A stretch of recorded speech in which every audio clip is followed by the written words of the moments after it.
सध्या जागतिक पातळीवर सुरू असलेल्या घडामोडींमुळे इंधन पुरवठ्यावर मोठा परिणाम झाला असून त्याचे सावट आता आपल्यावरही दिसू लागलंय।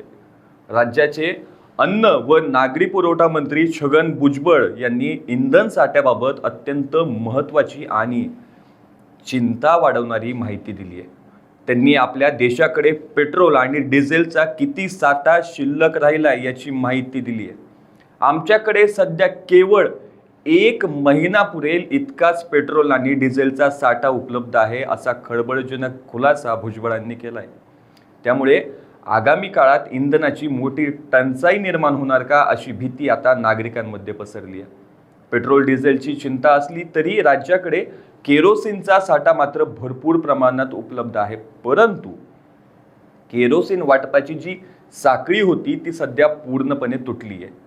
ही परिस्थिती हाताळण्यासाठी आणि वाटप सुरळीत करण्यासाठी काही विशेष अधिकाऱ्यांची नियुक्ती करण्यात आली आहे। तसेच ही साखळी पूर्ववत करण्यासाठी आता केरोसिन वाटपाची विनामूल्य परवानगी दिली जाईल असंही भुजबळांनी स्पष्ट केले। हा प्रश्न केवळ मुंबई, महाराष्ट्र किंवा भारतापुरता मर्यादित नसून तो एक जागतिक प्रश्न बनलाय। इराण, अमेरिका आणि इतर देशांमध्ये सुरू असलेल्या अंतर्गत वाद आणि राजकीय घडामोडींमुळे जगभरात होणारा इंधन पुरवठा विस्कळीत झालाय।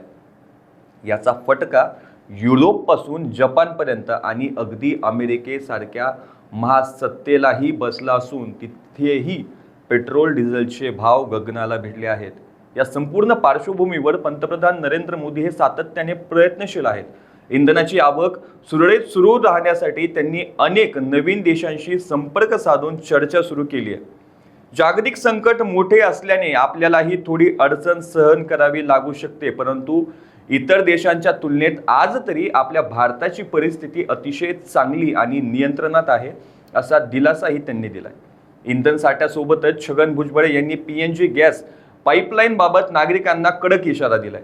ज्या ज्या भागात गॅस पाईपलाईनचे काम पूर्ण झाले आहे किंवा कंपन्या पाईपलाईन जोडणीचे काम करत आहेत तिथल्या नागरिकांनी 30 जूनच्या आधी जोडणीसाठी अर्ज करणे बंधनकारक आहे।